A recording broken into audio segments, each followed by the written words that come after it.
கர்த்தருடைய நாமம் மகிமைப்படுவதாக. இந்த அருமையான இந்த நல்ல நேரத்திலும் கர்த்தருடைய வேத வாக்கியங்களை வாசிப்பதற்கும் அவருடைய வார்த்தைகளை தியானிப்பதற்கும் அவருடைய வேத வார்த்தைகளை ஆராய்வதற்கும் கர்த்தர் நமக்கு கொடுத்திருக்கக்கூடிய இந்த நல்ல தருணத்திற்காக நாம் அவரை துதிப்போம். அவருடைய வேத வாக்கியங்கள் நம்மளுடைய இருதயத்திற்கு சந்தோஷத்தை தரக்கூடிய ஒரு மருந்தாய் இருப்பதற்காக நான் ஆண்டவரை துதிக்கிறேன். இந்த வார்த்தைகள் உங்களுடைய வாழ்க்கையிலும் மிகப்பெரிய ஒரு கிரியை செய்யும் என்று நான் விசுவாசிக்கிறேன். ஜெபம் செய்வோம். கிருபை நிறைந்தவரே, உம்மை துதிக்கிறோம். இந்த நேரத்திலும் ஆண்டவரே, உம்முடைய சத்திய வார்த்தைகளை நாங்கள் படிக்கிறோம். தூய ஆவியானவர் எங்களுடைய இருதயத்தை திறக்க எங்களை ஒப்புக் கொடுக்கிறோம். இயேசுவின் நாமத்தில் ஜெபிக்கிறோம் எங்கள் நல்ல பிதாவே, ஆமேன். இந்த நாளுக்குரிய ஒரு தலைப்பு பிலாத்துவின் நியாய சங்கம் என்கிற ஒரு தலைப்பில் நாம் படிக்க இருக்கிறோம். இன் பைலட்ஸ் ஜட்ஜ்மெண்ட் ஹால். பிலாத்துவின் நியாய சங்கம். பிலாத்துவை குறித்து 4 சுவிசேஷ புத்தகங்களிலும் சொல்லப்பட்டிருக்கிறது. மத்தேயு, மாற்கு, லூக்கா, யோவான். இந்த 4 புத்தகங்களிலும் பிலாத்துவனுடைய வாழ்க்கை சரித்திரம் இங்கும் அங்குமாக பிணைக்கப்பட்டிருக்கிறதை நாம் படிக்கலாம். அதில் விசேஷமாக மத்தேயு 27வது அதிகாரம், லூக்கா 23வது அதிகாரம் மற்றும் மார்க்கு 15வது அதிகாரம், யோவான் 18வது அதிகாரம், 19வது அதிகாரம். இந்த அதிகாரங்களிலெல்லாம் இங்கும் அங்குமாக பிலாத்து யார் என்றும் பிலாத்துவனுடைய தன்மைகள் என்ன என்பதும் பிலாத்துவனுடைய குணாதிசயங்கள் என்ன என்பதை குறித்து அழகாக ஆங்காங்கே சித்தரிக்கப்பட்டிருக்கிறது. இந்த பிலாத்துவை குறித்து நாம் படிக்கும் பொழுது, பிலாத்து ஒரு தேசாதிபதி. இந்த பிலாத்து ஒரு அதிகாரம் மிக்க ஒரு மனிதன். அவனால் ஒரு மனிதனை விடுதலையாக்கவும் ஒரு மனிதனை தண்டனைக்குள்ளாக மாற்றவும் ஒரு அதிகாரத்தை உடைய ஒரு மனிதனாக பிலாத்து இருந்தான் அப்படின்றத நம்ம பார்க்கலாம். பிலாத்துக்கு முன்பதாக ஆண்டவராகிய இயேசுவானவர் கொண்டு வரப்படுகிறார். யூதர்களால் குற்றம் சாட்டப்பட்டவராக, யூதர்களால் இயேசுவானவர் கரைப்பட்ட ஒரு நபராக பிலாத்துவுக்கு முன்பதாக நிற்கிறார். ரொம்ப ஆச்சரியம். இந்த உலகத்தினுடைய ஒரு ரெப்ரசன்டேட்டிவாக, அந்த பகுதியில் இருக்கக்கூடிய ஒரு ரெப்ரசன்டேட்டிவாக இந்த பிலாத்து ஜனங்களுக்கு முன்பதாக நிற்கிறான். இயேசுவானவர் அண்ட சராசரத்தையும் படைத்து எல்லா மனுக்குலத்தினுடைய ஒரு பிரதிநிதியாக அங்கே நிற்கிறார். இவன் இந்த உலகத்திற்குரிய ஒரு ராஜாவாக அவன் நிற்கிறான். ஆண்டவர் அண்ட சராசரத்தை படைத்த ஒரு ராஜாவாக அவர் நிற்கிறார். 2 ராஜாவும் அங்கு சந்திக்கிற ஒரு அனுபவத்தை நாம் வேதாகமத்தில் நாம் பார்க்கலாம். அப்போது பிலாத்து இயேசுவானவரை பார்க்கிறான். பிலாத்துனுடைய அனுபவத்தில், அவருடைய ஆட்சியினுடைய அனுபவத்தில் நம்ம பார்க்கும்பொழுது நிறைய கிரிமினல்ஸை இந்த பிலாத்து பார்த்துருக்குறான். நிறைய குற்றவாளியை பார்த்துருக்குறான். இப்போ நீங்கள் உதாரணத்துக்கு நீங்கள் போலீஸ் ஸ்டேஷனில் நீங்கள் ஜஸ்ட்டு பார்த்தீங்கன்னா தெரியும். ஒரு இன்ஸ்பெக்டர் ஒரு நபரை பார்த்தாரு அப்படின்னாவே தெரிஞ்சிடும், இவன் ஒரு குற்றவாளியா, இல்லைன்னா இவன் பொய் சொல்கிறானா, முன்னுக்கு பின்னாக பேசுகிறானா, அப்படி எல்லாமே ஒரு ஒரு ஒரு ஆய்வாளர் பார்த்த உடனே கண்டுபிடிச்சிடுவார். ஏன்னா அவருடைய அனுபவம். நிறைய கிரிமினல்ஸை அவர் பார்த்துருப்பாங்க. நிறைய குற்றவாளிகளை, சமூக விரோதிகளை அவர் பார்த்துருப்பார். அதே போல் தான் பிலாத்து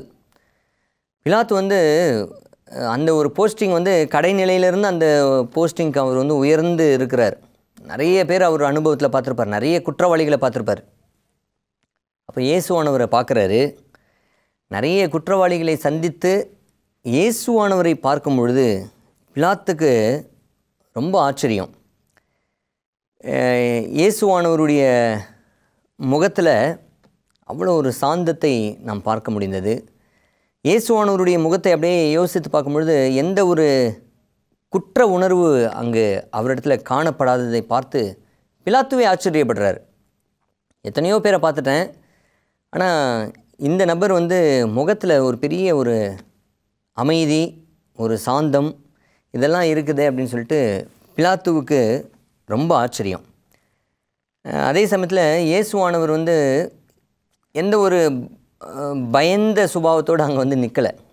குற்றவாளிகள்லாம் எப்படி நிற்பாங்கன்னா, என்ன தண்டனை கொடுக்க போகிறாங்களோ அப்படின்னு சொல்லிட்டு ஒரு பயம் நிறைந்தவர்களாக, முகத்தில் வந்து பயம் இருக்கும். பொதுவாக இந்த குற்றம் பண்ணவங்களுக்கு பயம் இருக்கும், முகத்தில் இப்படி ஒரு பயம் நிறைந்தவர்களாக இருப்பான். ஆனால் ஆண்டவராக இயேசுவானவர் வந்து எந்த ஒரு பயம் நிறைந்தவராக அங்கே நிற்கலை. அவர் பாட்டில் சாந்தமாக அமைதியாக குற்றம் செய்யாத ஒரு நபராக, எதற்கும் எதிர்ப்பு தெரிவிக்கக்கூடிய ஒரு நபராக இல்லாமல் சாந்தத்தோடு அவர் வந்து அமைதியாக அவர் நிற்கிறார்.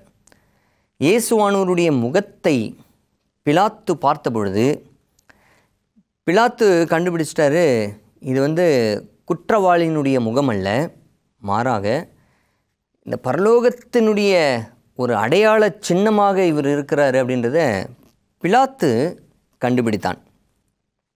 இந்த அறையில் யார் இருக்காங்க அப்படின்னு பார்த்தீங்கன்னா, பிலாத்துவும் இயேசுவானவரும் அங்கே ஒருவருக்கொருவர் அங்கே நிற்கிறத பார்க்கலாம்.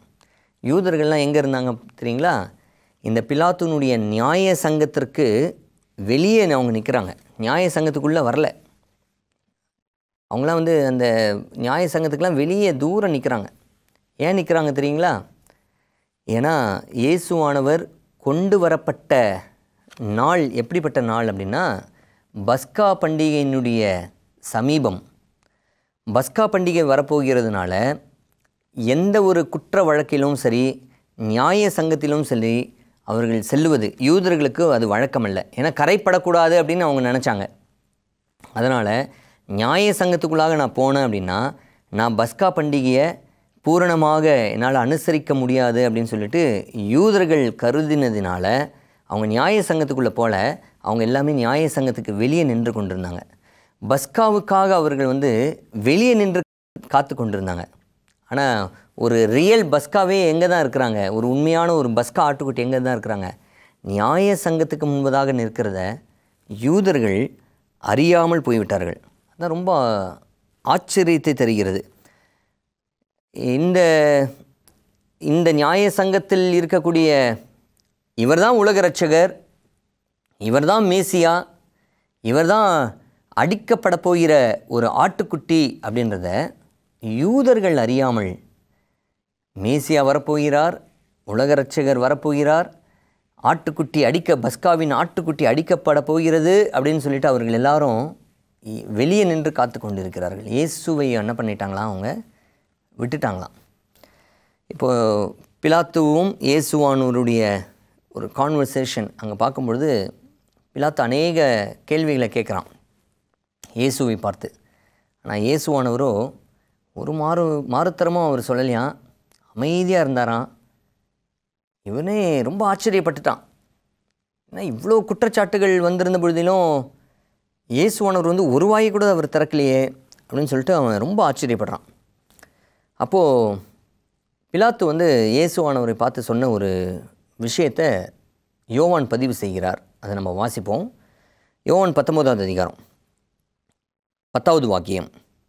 அப்பொழுது பிலாத்து, நீ என்னோடே பேசுகிறதில்லையா?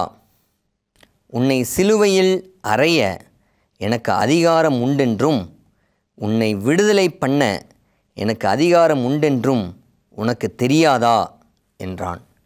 இப்போ பிலாத்து கேட்குற ஒரு கேள்வி பார்த்தீங்களா? உன்னை விடுதலையாக்கவும் என்னால் முடியும், உன்னை வந்து தண்டனைக்குள்ளாக மாற்றவும் என்னால் முடியும், நீ எனக்கு இப்போ பிரதி உத்தரம் சொல்ல மாட்டாயா அப்படின்னு வந்து அவன் கேட்குறான். ஸோ இங்கே வந்து பிலாத்து நினச்சிருந்தா இயேசுவானவரை விடுதலை செய்திருக்க முடியும் அப்படின்னு தான் பிலாத்துனுடைய ஸ்டேட்மெண்ட்டே அப்படி தானே இருக்குது. எனக்கு இருக்கக்கூடிய அதிகாரத்தில் ஒன்று நான் விடுதலை கூட ஆக்க முடியும் அப்படின்னு. ஆனால் விடுதலை ஆக்கியிருக்கணும். ஏன்னா பாவமே செய்யாத ஒரு நபர், எந்த குற்றமும் செய்யாத ஒரு நபர். ஆனால் பிலாத்து என்ன பண்ணுறாரு அப்படின்னு பார்த்திங்கன்னா, நியாய சங்கத்தில் ஒரு தவறை அவர் இழைக்கிறார். அதான் ஏசாயா புத்தகத்தில் நம்ம வாசிக்கிறோம், தித்திப்பை கசப்பு என்றும் கசப்பை தித்திப்பென்றும் சொல்லுகிறவர்களுக்கு ஐயோ, நீதிமானை அவன் குற்றவாளி என்றும் குற்றவாளியை நீதிமான் என்றும் சொல்லுகிறவனுக்கு ஐயோ. ஆண்டவர் அவர் நீதிமான் என்று சொல்லி பிலாத்துவுக்கு தெரியுது, இவர் எந்த குற்றமும் செய்யவில்லை என்று சொல்லி பிலாத்துவுக்கு தெரிகிறது. இவருடைய முகத்தில் குற்றவாளியினுடைய ஒரு அடையாளம் இல்லை என்பது பிலாத்துவுக்கு தெரிகிறது. பரலோகத்தின் அடையாளத்தின் சின்னமாயிருக்கிறார் என்று பிலாத்துவுக்கு தெரிகிறது. இருப்பினும் பிலாத்து இயேசுவை விடுதலை செய்ய மனம் மறுக்கிறது. வேதாகமத்தில் இந்த நியாயம் விசாரிக்கிறதை குறித்து வேத வாக்கியம் அநேக இடத்துல வேதாகமத்தில் பதிவு செய்யப்பட்டிருக்கிறது. அதாவது ஒரு நியாயம் விசாரிக்கணும் அப்படின்னா நியாயத்தின் பக்கம் நிற்பது மிக மிக அவசியம். அதனால் ஒரு ஜட்ஜ் பண்ணுறோம் அப்படின்னா 2 பக்கமும் தீர ஆராய்ந்து விசாரித்து அங்கே நியாயம் தீர்ப்பது தான் சிறந்த ஒரு தன்மை. அதே சமயத்தில் நியாயம் அப்படின்னு தெரிந்த மாத்திரத்தில் அந்த நியாயத்தை நியாயமான முறையில் அங்கே சொல்லுவது தான் வேதம் சொல்லக்கூடிய ஒரு அறிவுரை. ஆனால் பிலாத்து தன்னுடைய நியாய சங்கத்தில் நியாயத்தை அவன் செய்வதற்கு தவறிவிட்டான். வேதம் என்ன சொல்லுது அப்படின்றத நம்ம பார்க்கலாம். நீதிமொழிகள் 24வது அதிகாரம் வாக்கியம் 23வது வாக்கியம். பின்னும் ஞானமுள்ளவர்களின் புத்திமதிகள் என்னவெனில், நியாயத்திலே முகதாட்சணியம் நல்லதல்ல. இது வேதம் தரக்கூடிய ஒரு ஆலோசனை. நியாயம் பண்ணும்போது நியாயத்தில் முகதாட்சணியம் பண்ணுவது நல்லதல்ல. அதாவது முகதாட்சணியம்னா எப்படி, அந்த பார்ஷாலிட்டி பண்ணுறது, சரிங்களா?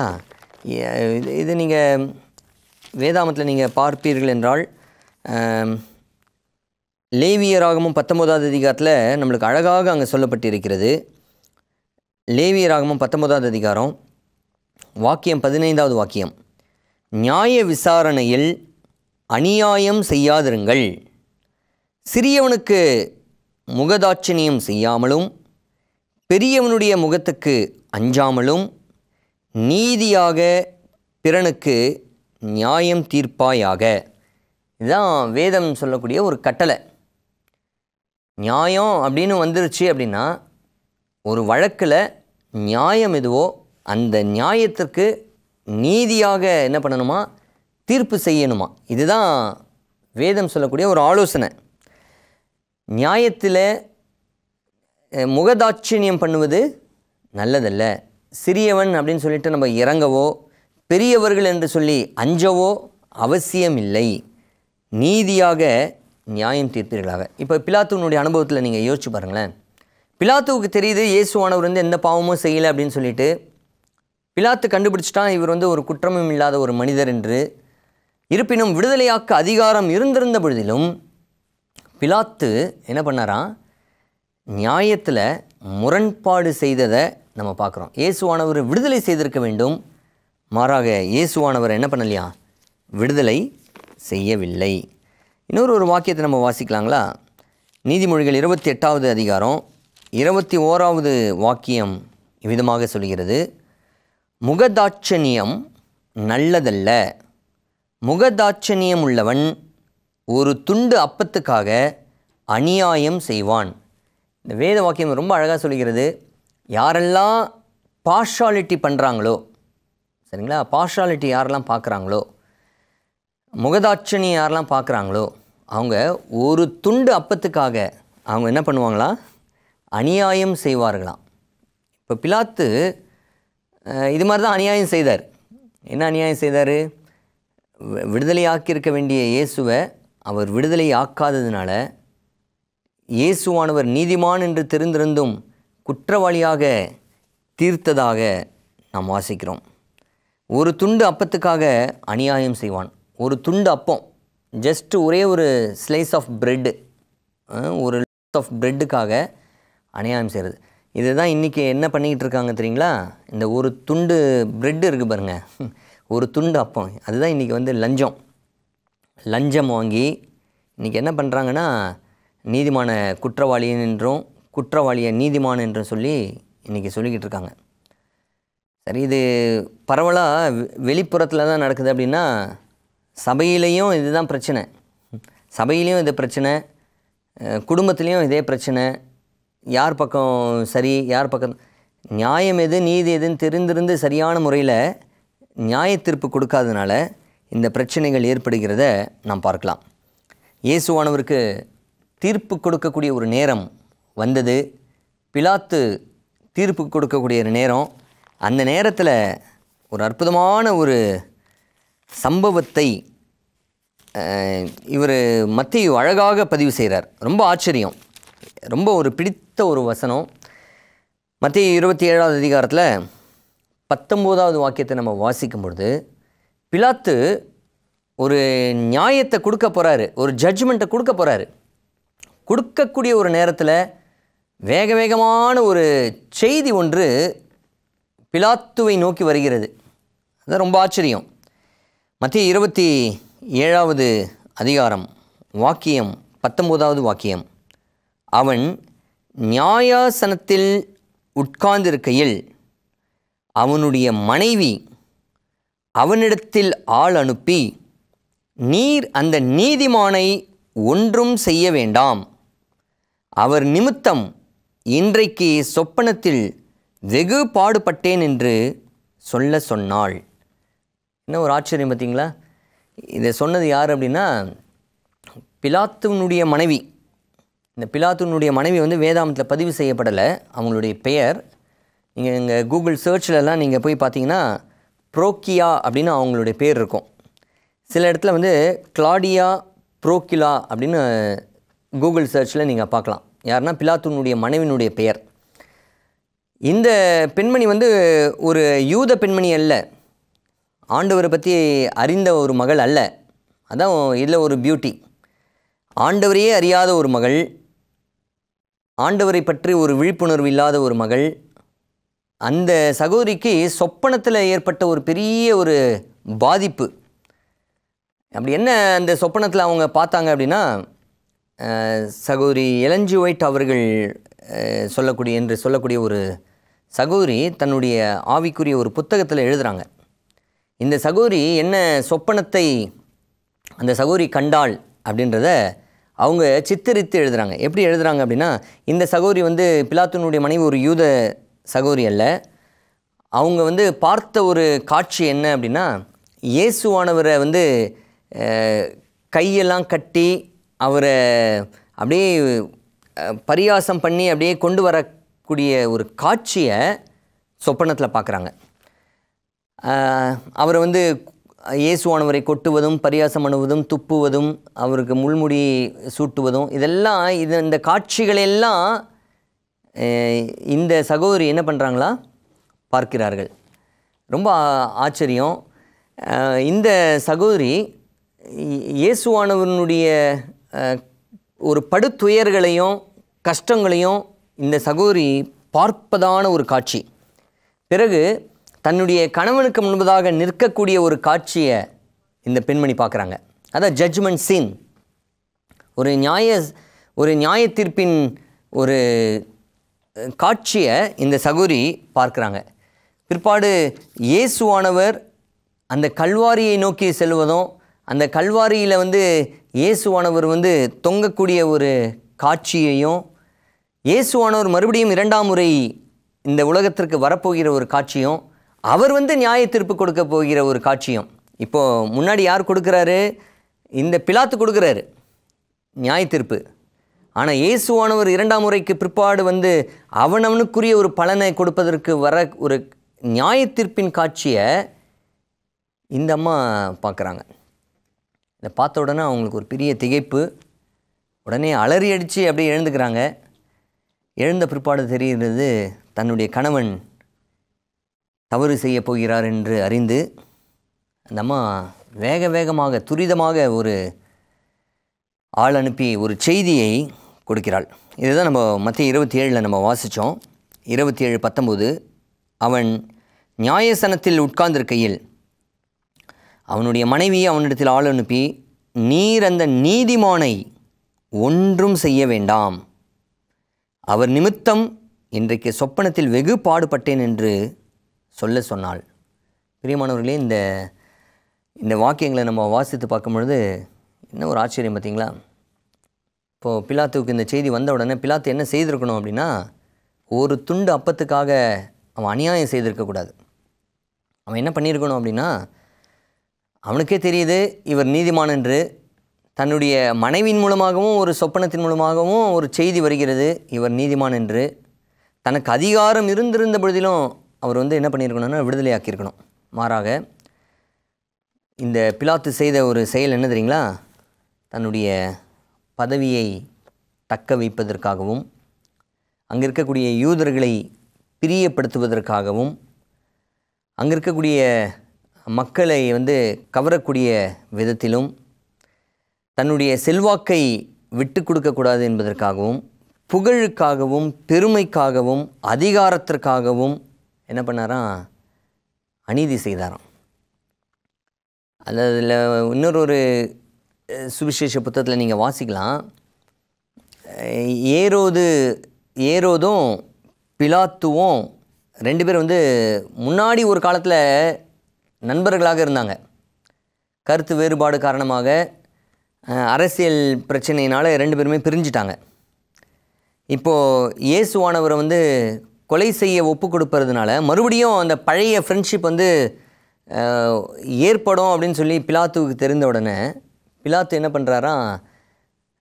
இயேசுவானவர் சாகுவதற்கும் சிலுவையில் அறையப்படுவதற்கும் ஒப்பு கொடுத்ததாக அவன் பார்க்குறோம். தன்னுடைய பதவியை தக்க வைத்து கொள்வதற்காக நியாயஸ்தானத்தில் அவன் அநீதி செய்தான். ஆனால் இயேசுவானவர் எப்படி இருந்தார் பார்த்தீங்களா? அதே நியாயஸ்தானத்துக்கு முன்பதாக இயேசுவானவர் ஒரு தாழ்மையின் சின்னமாக, ஒரு சாதுவான ஒரு ஆட்டுக்குட்டியாக, எந்த ஒரு எதிர்மறையான வார்த்தைகளை பேசாமல், பிரதியுத்தரம் பேசாமல், தன்னை தாழ்த்தினவராக, சாந்த குணமுள்ள அடிக்கப்படுகிற ஒரு ஆட்டுக்குட்டியைப் போல தன்னை ஒப்பு கொடுத்ததாக நம்ம பார்க்குறோம். பிரியமானவர்களே, இந்த பிலாத்துனுடைய அனுபவத்திலிருந்து நாம் படிக்கக்கூடிய ஒரு செய்தி என்ன அப்படின்னா, இந்த 2 ராஜாக்கள், அதாவது பிலாத்துவும் சரி இயேசுவானவரும் சரி, அப்படி 2 ராஜாக்கள் அங்கு நிற்கக்கூடிய ஒரு காட்சியில் நீங்கள் எந்த ராஜாவை பின்பற்றுகிறீர்கள் என்பதை ஆண்டவர் இந்த நாளில் நம்மளுக்கு கற்றுத்தருகிறார். பிலாத்துனுடைய அனுபவத்திலிருந்து ஒருவேளை பதவிக்காகவும் செல்வாக்குக்காகவும் புகழுக்காகவும் பெருமைக்காகவும் அதிகாரத்திற்காகவும் நட்பு கிடைக்க வேண்டும் என்பதற்காகவும் அநீதி செய்கிறீர்களா? அல்லது இந்த இயேசுவானவர் என்று சொல்லக்கூடிய இந்த ராஜாவைப் போல தாழ்மையின் சின்னமாக, பாவமே செய்யாத ஒரு ஆட்டுக்குட்டியான, சாதுவான ஒரு ஆட்டுக்குட்டியாக, இயேசுவானவரை பின்பற்றக்கூடிய ஒரு நபராக இருப்பதற்காக நீங்கள் ஆயத்தப்படுகிறீர்களா? எந்த ஒரு ராஜாவை பின்பற்றுவதற்கு உங்களுடைய வாழ்க்கையை நீங்கள் அர்ப்பணிக்கிறீர்கள்? பிரியமானவர்களே, இந்த உலகத்தின் நியாய தீர்ப்பில் ஒருவேளை இந்த உலகத்தின் பிரகாரமாக ஒருவேளை நம்ம தப்பித்தரலாம். ஆனால் ஆண்டவர் 2ஆம் முறை வரும்பொழுது அவர் கொடுக்கக்கூடிய ஒரு நியாய தீர்ப்பிலிருந்து ஒரு நபரும் தப்பித்து செல்ல முடியாது. அவர் நீதியாக நியாயம் தீர்ப்பார். அவர் ஒரு நீதிமான். அவர் நீதியாக நியாயம் தீர்க்க வருகிறார். இந்த நியாய தீர்ப்பில் ஒருவேளை நீங்கள் தப்பித்து கொள்ளலாம். ஆனால் பரலோகத்திலிருந்து வரக்கூடிய ஒரு நியாய தீர்ப்பில் நாம் ஒரு நாளும் தப்பித்து செல்ல முடியாது. நம்மளுடைய வாழ்க்கையை நாம் சீர்படுத்தவும் ஸ்திரப்படுத்தவும் நம்மளுடைய வாழ்க்கையை ஆண்டவருக்குள்ளாக ஒப்பு கொடுப்போம். ஜெபம் செய்வோம். கிருபை நிறைந்தவரே, உம்மை துதிக்கிறோம். ஆண்டவரே, இந்த உலகத்திலே நாங்கள் வாழ்ந்து கொண்டிருக்கும் பொழுது இந்த உலக ராஜாவை அல்ல, பரலோக ராஜாவை நாங்கள் பின்பற்றவும், அந்த பரலோக நியாய தீர்ப்பிலே நாங்கள் ஆண்டவரே மீட்கப்பட்ட நபர்களாகவும் நாங்கள் இருப்பதற்கு எங்களுக்கு நீர் கிருபை பாராட்டும். இயேசுவானவருடைய சிந்தையைப் போல எங்களுடைய சிந்தையையும் கர்த்தர் நீர் மாற்றி எங்களை ஆசீர்வதிக்கும்படியாய் எங்களை உம்முடைய சமூகத்தில் ஒப்புக் கொடுக்கிறோம். எங்களை ஆசீர்வதியும். துதிகன மகிமை உமக்கே செலுத்துகிறோம். இயேசுவின் நாமத்தில் ஜெபிக்கிறோம் எங்கள் நல்ல பிதாவே. ஆமென்.